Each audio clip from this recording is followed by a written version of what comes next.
Hello students, আমি Nitish sir জ্ঞানজ্যোতি coaching সেন্টারের পক্ষ থেকে তোমাদের প্রত্যেককে জানাই আরো একবার স্বাগত। তো আজকে তোমাদের জন্য আমি আলোচনা করব যৌতুক বলতে কি বোঝো, এই নিয়ে আজকে বিস্তারিত আলোচনা করবো। কেমন? তোমাদের কিন্তু এসইসি সেকেন্ড সেমিস্টার সোসিওলজিতে খুবই গুরুত্বপূর্ণ কিন্তু আজকের এই ক্লাসটি। এবং তোমাদের যৌতুক বা পণ বলতে কি বোঝো, এই প্রশ্নটা কিন্তু তোমাদের পরীক্ষায় আসার সম্ভাবনা প্রবল রয়েছে।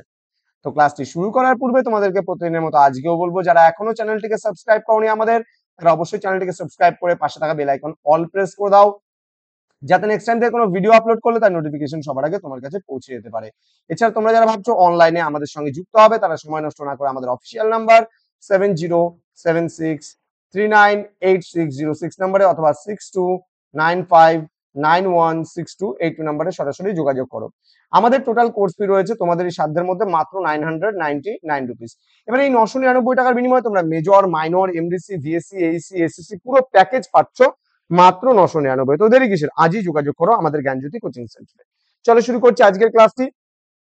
যৌতুক বলতে কি বোঝে, এই প্রশ্নটা আলোচনা করবো। দেখো, যৌতুক বলতে সাধারণত কি বুঝি? কনের পরিবার থেকে পাত্রপক্ষের জন্য নগদ অর্থ, গহনা, আসবাবপত্র, গাড়ি অথবা অন্যান্য মূল্যবান সামগ্রী প্রদানকেই বোঝায়। তাহলে যৌতুক বলতে আমরা কি বুঝি? যৌতুক বলতে বোঝায়, সাপোজ মনে করো বিবাহের সময় যখন পাত্রীপক্ষ বা কন্যার মানে বাবা বা আত্মীয় স্বজনেরা যখন পাত্র পক্ষকে নগদ অর্থ দেখ, গয়না দেখ, যা কিছু আর কি প্রদান করে, সেটাকেই কিন্তু আমরা যৌতুক বলি।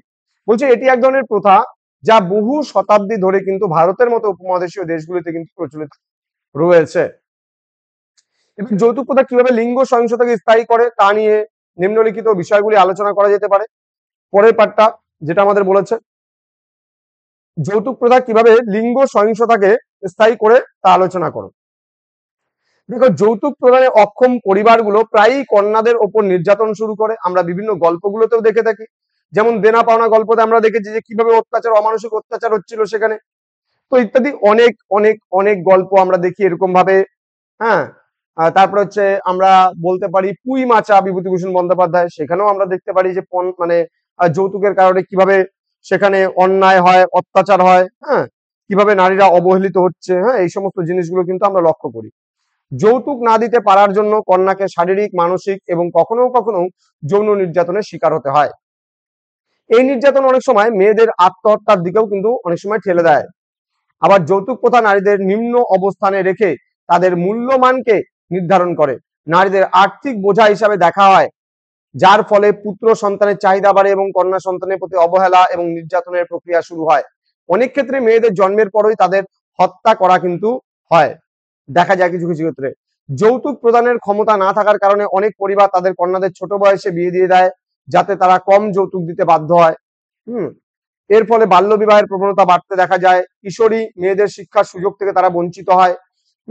যৌতুকের কারণে মেয়েদের শিক্ষায় বিনিয়োগ কমানো হয়, কেননা তাদেরকে আর্থিক বোঝা হিসাবে দেখা হয়। ফলে তারা পরবর্তীতে কর্মসংস্থানের সুযোগ কম পায় এবং আর্থিকভাবে স্বাবলম্বী হতে পারে না। যৌতুক প্রথা সামাজিক সম্মানের সঙ্গে জড়িত হওয়ায় অনেক পরিবারই এটি মেনে চলে। কন্যার পরিবার যৌতুক দিতে ব্যর্থ হলে তাদের সামাজিক সম্মান ক্ষুণ্ণ হয়। এতে করে নারীর অবস্থান সমাজে আরো কিন্তু দুর্বল হয়ে পড়ে। ঠিক আছে, তারপরে কি হলো, যৌতুক প্রথা রোধে আইন এবং সচেতনতা বৃদ্ধির প্রয়োজন রয়েছে। সমাজের সবাইকে এই প্রথার বিরুদ্ধে সোচ্চার হতে হবে এবং নারীদের প্রতি সম্মানজনক মনোভাব গড়ে তুলতে হবে, যাতে তারা তাদের পূর্ণ সম্ভাবনায় বিকশিত হতে পারে এবং সমাজে কিন্তু সমান অধিকার ও মর্যাদা পেতে পারে। দেখো, বর্তমান সমাজে কিন্তু আমরা তাই দেখি, তাই না, যে নারীদের কিভাবে দিনের পর দিন অবহেলিত হতে হচ্ছে, কিভাবে নারীদেরকে নির্যাতিত হতে হচ্ছে। তাহলে এই সমস্ত জিনিসগুলো থেকে কিন্তু নারীকে বাঁচাতে পারে একমাত্র যৌতুক প্রথা বন্ধ হলে পারে। এই ছিল আজকের ক্লাসটি। তোমাদের প্রত্যেককে বলবো, আমাদের জ্ঞানজ্যোতি কোচিং সেন্টার অফিসিয়াল নাম্বার থেকে আমাদের সাথে যোগাযোগ করো। কোনো কোয়ারিজ থাকলে তোমরা অ্যাডমিশন নিতে চাইলে, কারণ আমাদের এখানে সম্পূর্ণ খুব যত্ন সহকারে প্রত্যেকটা বিষয় কিন্তু তোমাদের নোটস পত্র প্রোভাইড করা হয় সময় মতো, এবং তার সাথে সাথে তোমাদের কিন্তু প্রত্যেকটা জিনিসে আমরা কিন্তু সহযোগিতা করছি। দেখা হচ্ছে খুব তাড়াতাড়ি পরবর্তী ক্লাস নিয়ে। তোমরা প্রত্যেকে ভালো থেকো, সুস্থ থেকো, আর ভিডিওটি শেয়ার করতে একদম ভুলো না। Thank you so much, thanks for watching after all, thank you.